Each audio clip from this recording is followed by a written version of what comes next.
오늘 하나님의 말씀은 사무엘상 16장입니다. 사무엘상 16장 1절에서 5절 말씀입니다. 구약성경 434면입니다. 사무엘상 16장 1절에서 5절 말씀을 제가 봉독하겠습니다.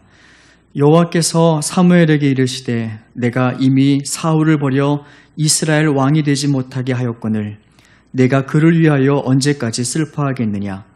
너는 뿔에 기름을 채워가지고 가라. 내가 너를 베들레헴 사람 이새에게로 보내리니 이는 내가 그의 아들 중에서 한 왕을 보았느니라 하시는지라. 사무엘이 이르되 내가 어찌 갈 수 있으리이까. 사울이 들으면 나를 죽이리이다 하니 여호와께서 이르시되 너는 암송아지를 끌고 가서 말하기를 내가 여호와께 제사를 드리러 왔다 하고 이새를 제사에 청하라. 내가 내게 행할 일을 가르치리니 내가 내게 알게 하는 자에게 나를 위하여 기름을 부을지니라. 사무엘이 여호와의 말씀대로 행하여 베들레헴의 이름에 성읍 장로들이 떨며 그를 영접하여 이르되 평강을 위하여 오시나이까. 이르되 평강을 위함이니라. 내가 여호와께 제사하러 왔으니 스스로 성결하게 하고 와서 나와 함께 제사하자 하고 이새와 그의 아들들을 성결하게 하고 제사에 청하니라. 아멘. 이스라엘 백성들은 가나안 땅에 정착한 후에 블레셋과 같은 이방 세력들에 의해서 끊임없이 침략을 당하며 생존의 위협을 느끼며 살았습니다. 이스라엘 백성들은 이러한 위기가 바로 그들의 지도자가 없다는 정치적인 체제에 근본적인 문제가 있다라고 생각하고 하나님께 열방과 같은 왕을 요구하게 됩니다. 우리가 알다시피 그들의 고난은 정치적인 요인이나 지도자의 부재 때문에 생겨난 것이 아닙니다. 하나님께 대하여 불순종했던 것이 바로 그들의 모든 고난의 원인이었습니다. 그들은 인간의 왕을 구했습니다. 그것은 단순한 왕을 구하는 사건이 아니라 바로 하나님을 버리는 선택이었습니다. 그래서 하나님은 참 마음이 아프셨습니다. 사무엘에게도 말씀하십니다. 이 백성이 나를 버렸다. 하나님을 마음에 두기가 싫어했던 죄의 결과가 바로 인간의 왕을 요구했던 것이었습니다. 그런데도 불구하고 하나님은 더 크신 뜻을 위하여 그 일을 허락해 주십니다. 그리고 이스라엘의 초대 왕으로 사울이 등극하게 됩니다. 하나님께서 사울을 택하신 까닭은 사울에게 어떠한 자격이 있거나 그에게 능력이 충분해서가 아닙니다. 하나님은 정말로 그야말로 하나님의 은혜로 그를 세우십니다. 사울이 백성들 앞에서 왕으로 인정받을 수 있었던 까닭은 그가 겸손했을 때 하나님께서 그를 높여주셨기 때문입니다. 그런데 점점 사울의 마음은 교만해지고 타락으로 변질됩니다. 사울은 왕의 권력이 하나님으로부터가 아니라 사람들로부터 온다라고 착각하게 됩니다. 아무것도 아닌데 매우 위험하고 중요한 착각입니다. 사람들로부터 왕의 권력이 온다, 사람들의 지지가 나를 왕으로 세워준다고는 그 착각 때문에 그때부터 사울은 하나님께 보이기 위한 삶이 아니라 사람들에게 보이기 위한 삶을 살아가게 됩니다. 하나님의 뜻보다는 사람들의 뜻과 칭찬을 따라갑니다. 하나님을 의식하기보다는 사람을 의식합니다. 우리 마음 가운데 하나님이 보이지 않고 그 사람이 나를 어떻게 평가할까 사람이 보이게 될 때 우리는 그 신앙을 인본주의적 신앙이라고 합니다. 사울의 신앙 양심은 사람들을 의식하는 인본주의적인 신앙에 물들게 됩니다. 철저히 타락하게 됩니다.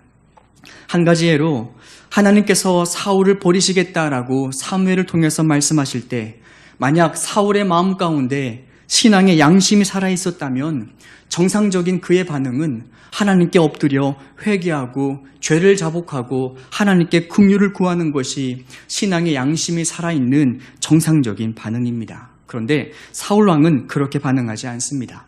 사무엘상 15장 30절에 그가 이렇게 말을 합니다. 사울이 이르되 내가 범죄하였을지라도 이제 청하옵나니 내 백성의 장로들 앞과 이스라엘 앞에서 나를 높이사 나와 함께 돌아가서 내가 당신의 하나님 여호와께 경배하게 하소서 하더라. 인본주의적 신앙에 물든 사람의 특징은 예배를 드리든 기도를 하든 전부 하나님 앞에서가 아니라 사람들 앞에서 내가 어떤 평가를 받느냐가 중요합니다. 그래서 신앙을 통해서 더 좋은 직장, 더 많은 재산, 더 나은 성공을 이루어 자기 만족과 사람들의 칭찬을 얻고자 하는 그 마음은 그냥 생겨난 마음이 아니라 우리가 사람을 의식하고 살아가고 있다라는 인본주의적 신앙의 시초이자 모습입니다. 그렇게 겉으로 하나님을 예배하는 것처럼 보이지만 그러나 결국에는 자신을 우상으로 세워서 자기 자신을 예배하는 것, 이것이 인본주의 신앙의 위험성입니다. 그러면 이 인본주의 신앙의 결말은 무엇일까요? 하나님이 사울을 버리십니다. 비록 여전히 사울의 지위는 여전히 왕입니다.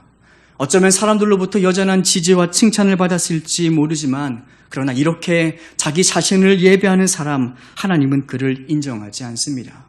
우리가 신앙에 열심을 내고 신앙의 예배를 하고 기도를 드려도 마지막 날에 하나님의 앞에서 하나님이 나는 너를 모른다라고 말씀하시면 우리의 모든 예배가 무의로 돌아가고 우리의 모든 기도와 수고가 허무함으로 끝나게 되는 것입니다. 그것이 인본주의를 따라 살아가는 신앙의 특징이자 결말입니다. 이렇게 사울왕은 하나님께 버림받습니다. 그렇게 버림받은 사울왕을 매우 안타깝게 여기고 슬퍼했던 한 사람이 등장하는데 바로 사무엘 선지자입니다. 하나님은 사무엘에게 이렇게 말씀하십니다. 내가 이미 사울을 버렸거늘 너는 언제까지 그를 위하여 슬퍼하겠느냐. 사무엘이 품었던 슬픔은 보통의 슬픔이 아닙니다. 15장 35절 말씀 중반절에 그가 사울을 위하여 슬퍼함이었고 그리고 16장 1절에 또다시 반복해서 나옵니다. 네가 그를 위하여 언제까지 슬퍼하겠느냐. 이때 이 슬퍼하다라는 단어의 원문을 보면 죽은 자에 대한 깊은 애도를 뜻하는 의미가 이 안에 담겨 있습니다. 그러니까 사무엘의 마음속에 하나님께서 사울을 버리셨다는 그 상실감은 마치 내 사랑하는 가족이 죽어서 내 곁을 떠나는 것 같은 깊은 슬픔과 깊은 애통이었습니다. 그만큼 사무엘에게 있어서 사울의 존재는 결코 가볍지가 않았습니다. 사무엘이 몇 날 며칠 사울을 위하여 슬퍼합니다. 그 슬픔에서 쉽게 벗어나지 못했습니다. 그러자 하나님이 사무엘에게 말씀하십니다. 내가 이미 그를 버렸는데 네가 언제까지 그를 위하여 슬퍼하겠느냐. 내가 버린 것에 대하여 더 이상 슬퍼하지 말라라고 하나님이 말씀하십니다. 그러면 왜 사무엘은 이렇게 하나님께서 버리신 사울을 쉽게 포기하지 못했을까요? 대선지자이고 모든 것을 이해할 수 있는 그 사무엘이 왜 하나님께서 버리신 그 사울에 집착하고 있었던 것일까요? 왜냐하면 사울은 하나님의 특별한 응답이자 그리고 자신에게 있어서도 한때를 책임지게 하셨던 하나님의 은혜가 바로 사울왕이었기 때문입니다. 이스라엘 백성들이 하나님을 떠나 악한 생각을 계획했을 때 그럼에도 하나님은 누구를 세워서 당신의 백성들을 사랑하셨습니까? 바로 사울왕을 세우셨습니다. 수많은 사람 중에 제비를 뽑아서 여전히 하나님께서 그에게 하나님의 계획과 섭리가 있음을 보여주셨던 그 인물이 누구였었습니까? 바로 그 인물도 사울 왕입니다. 사울은 이스라엘 백성들이 영적으로 방황하고 힘들어했던 시절 바로 그들에게 하나님의 응답을 보여주고 하나님의 희망을 전달했던 하나님의 응답이 바로 사울 왕이었던 것입니다. 사무엘에게 있어서 사울은 그런 존재였습니다. 한때 하나님의 응답이자 한때 나를 위로했던 하나님의 은혜였던 것입니다. 하나님은 그런데 사무엘에게 말씀하십니다. 이미 지나간 그 은혜, 이미 지나간 그 사람, 이미 지나간 그 일에 대해서 더 이상 집착하지 말라라고 말씀하십니다. 아무리 과거에는 응답이었고 아무리 과거에는 은혜였을지 모르지만 지나간 것에 집착하지 말라 하십니다. 하나님께서 그렇게 말씀하시는 까닭은 우리가 이전에 대한 은혜에 집착하고 있다면, 우리가 이전 것에 집착하고 있다면 하나님께서 아무리 새로운 일을 계획하셔도, 하나님께서 아무리 새 일을 행하셔도 그 일을 볼 수 없기 때문입니다. 하나님은 사무엘에게 말씀하십니다. 그에게 집착하지 말고 뿔에 기름을 가득 채워 그리고 베들레헴으로 가라. 내가 이새의 한 사람 중에서 그에게 기름 부을 자를 예비하여노라 라고 말씀하십니다. 그것에 집착을 끊으면 하나님의 새로운 길이 보입니다. 그것을 위해서 하나님은 우리에게 여전히 지금도 말씀하십니다. 지나간 은혜, 지나간 응답, 지나간 일에 대해서 집착하지 말라라고 하십니다. 어쩌면 우리에게도 동일하게 버려야 될 사울이 있을지도 모릅니다. 어떤 사람은 과거의 상처에 매여서 폐쇄적이고 비관적으로 마음을 닫고 살아가는 사람들이 있습니다. 과거의 사울에 머물고 있는 사람입니다. 또한 어떤 사람은 과거의 영광에 사로잡혀서 여전히 교만하게 살아갈 수도 있습니다. 내가 과거에 이런 은혜를 받았었는데, 내가 과거에 이런 사람이었었는데, 그러나 그것도 여전히 지나간 사울에 집착하고 있는 것입니다. 한때 우리가 간절히 바랬던 기도 응답이 우리에게 사울 왕일 수도 있습니다. 그리고 한때 내가 정말 어려웠을 때 하나님께서 간절히 기도했을 때 나에게 주셨던 그 은혜가 우리에게는 사울 왕일 수도 있습니다. 하나님의 은혜로 들어갔던 좋은 직장이 우리에게 사울 왕일 수가 있고요. 하나님의 은혜로 얻게 된 건강이 나에게는 사울 왕일 수가 있고요. 재물이, 축복이 나에게는 사울 왕이 될 수도 있습니다. 그런데 오늘 하나님은 우리에게 말씀하십니다. 우리에게 주었던 이전의 과거가 아무리 좋은 것이라 할지라도 거기에 매여 있다면 하나님께서 또 다른 일을 시작해도 볼 수가 없고 하나님을 경외할 수가 없기 때문에 지나간 은혜, 지나간 응답에 더 이상 집착하지 말라라고 하십니다. 하나님의 은혜는 우리가 기억해야 되지만 그러나 과거의 은혜에만 머물러 있어서는 안 됩니다. 하나님은 우리에게 말씀하시지요. 나는 산자의 하나님이요 죽은 자의 하나님이 아니니라. 하나님은 역시 오늘도 우리가 사는 이 시간과 우리가 맞닥뜨리는 삶의 현장 속에서 새롭게 우리를 만나주시고 새롭게 은혜를 베푸시는 살아계신 하나님이시지, 과거의 옛날 이야기, 과거의 역사의 흔적이나 성경 속에 머물러서 과거는 이랬었는데 성경 속에는 이렇게 나타나셨는데 과거에서 기억되는 하나님이 되는 것을 원치 않으신다라는 말씀이십니다. 혹시 우리가 오늘도 오늘 살아감에 있어서 하나님에 대한 새로운 경험과 새로운 은혜가 없이 지난날의 과거 속에서만 하나님의 은혜를 기억하고자 한다면 그 사람의 신앙은 살아있는 신앙이 아닙니다. 그리고 더 중요한 것은 그가 과거 속에 매여 있다면 그가 믿고 있는 하나님은 오늘 나에게 아무것도 행하실 수 없는 죽은 자의 하나님일 뿐입니다. 과거 이스라엘 백성들이 지나간 은혜에 매여 있다가 치명적인 실수를 범하는 사건이 하나 있었습니다. 바로 느흐수단 불뱀 사건입니다. 과거 이스라엘 백성이 40년의 광야 생활이 거의 끝나갈 무렵 하나님은 광야 생활 동안 수없이 많은 은혜를 이 백성들에게 베풀어 주십니다. 그 은혜를 받고도 그 백성들은 또다시 하나님께 대하여 원망하고 불평합니다. 광야 40년이 끝나서 이제 가나안 땅이 바로 코앞인데 그들은 또다시 하나님을 원망하며 불평합니다. 그때 하나님께서 불뱀을 보내어 불평하고 있는 모든 자들을 물려 죽게 합니다. 그들이 죽어가면서 깨닫게 됩니다. 아, 여기까지 온 것도 하나님의 은혜였구나. 그리고 마지막에 죽어가는 그 생명을 다하여 하나님께 뉘우치고 회개하고 돌이키자 바로 모세가 놋뱀을 걸어서 장대 위에 매답니다. 그것을 보는 모든 사람들은 그 독에서 해방되어 살게 됩니다. 그 놋뱀은 정말 급하고 절박한 순간에 이스라엘 백성들에게 주셨던 하나님의 은혜였었습니다.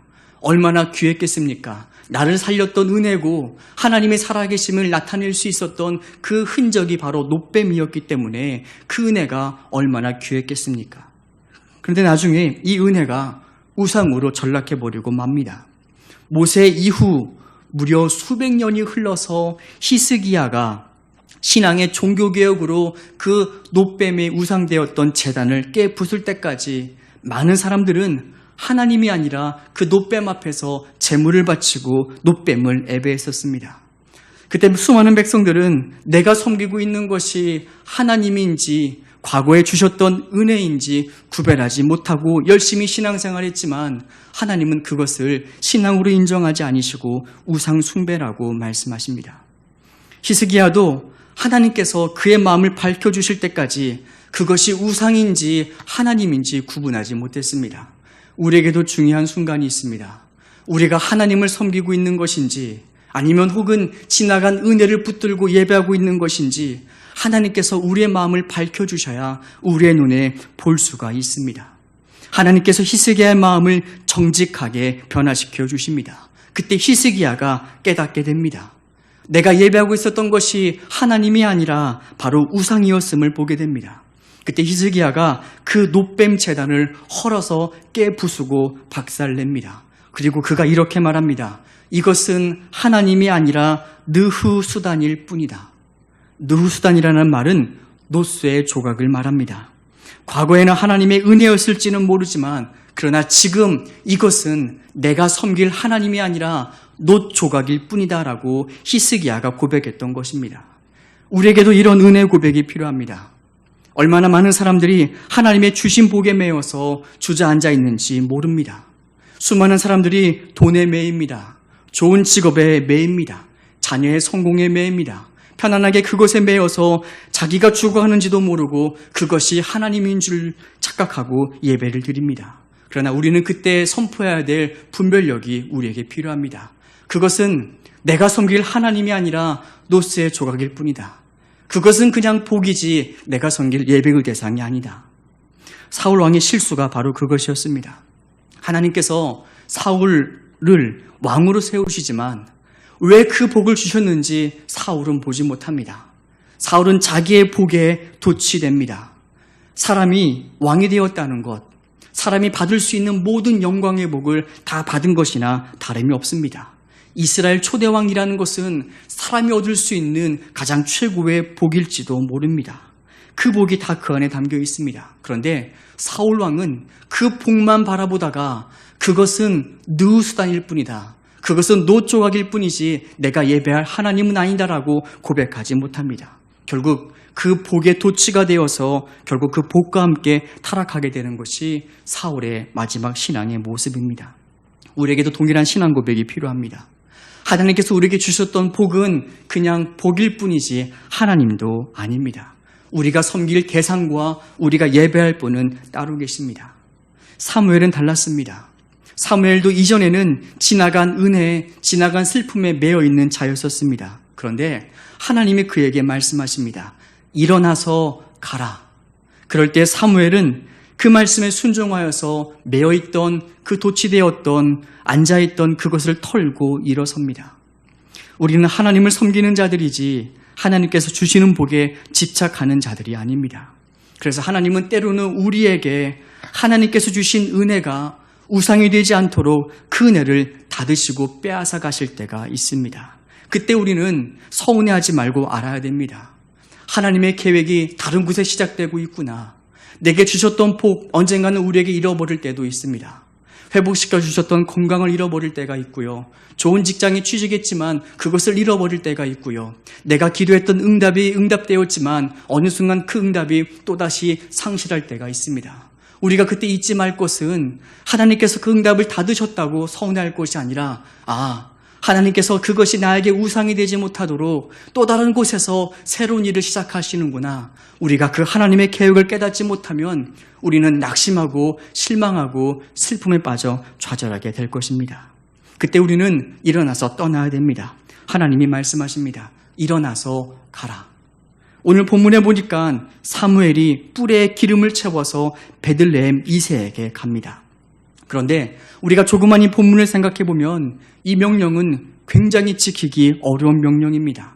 아직까지 사울 왕이 살아있음에도 불구하고 뿔에 기름을 채워서 다른 사람에게 왕이 되도록 기름을 붓는다. 이것은 사울의 입장에서는 모반이고 쿠데타입니다. 그래서 사무엘도 마음 가운데 두려움이 생겨납니다. 2절에서 사무엘이 하나님께 묻습니다. 내가 어찌 갈 수 있으리까? 사울이 들으면 나를 죽이리이다.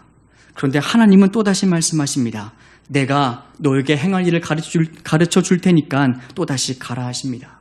이에 사무엘이 어떻게 반응합니까? 4절 말씀 첫 절에 보시면 사무엘이 여호와의 말씀대로 행하였더라.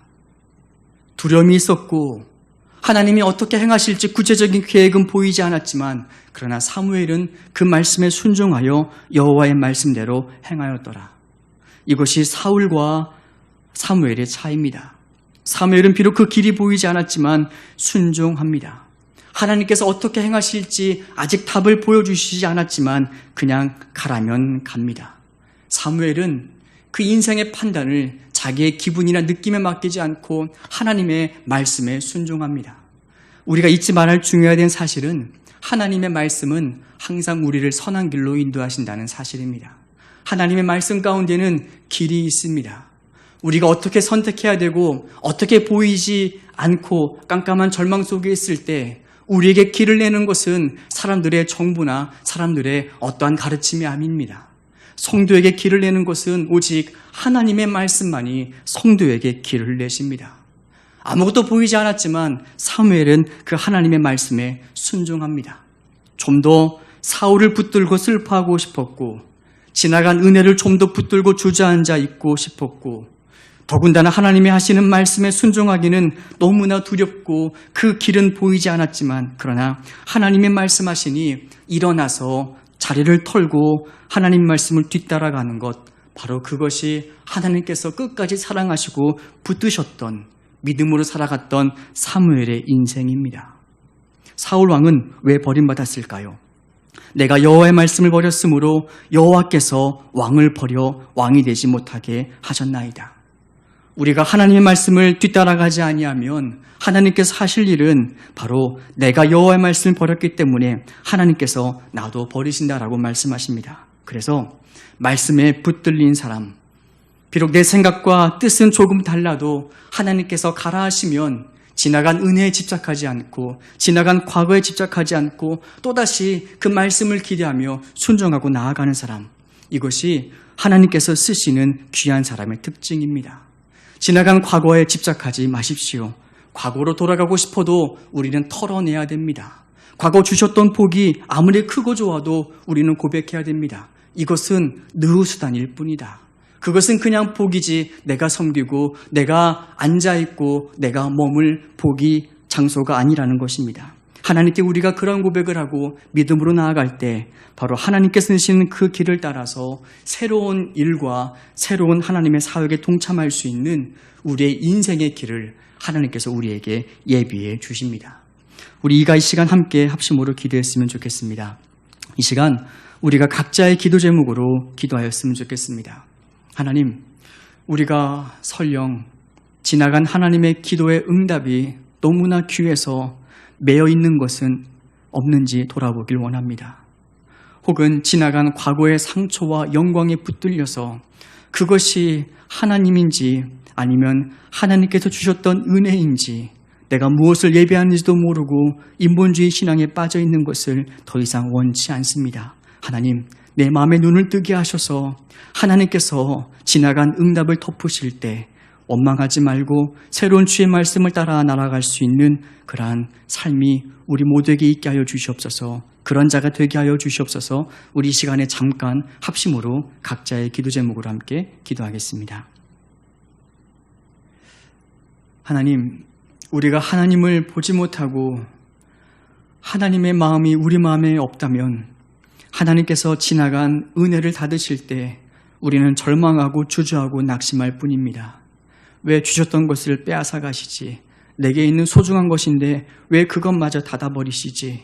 하나님, 그러나 우리가 이러한 사무엘이 되지 않고 새로운 길을 여시고 새로운 길을 보여주시는 하나님의 말씀에 따라갈 수 있는 우리 모두가 되게 하시사 하나님의 역사가 여전히 우리 가운데 살아계시는 하나님이심을 우리가 경험하게 하여 주시옵소서.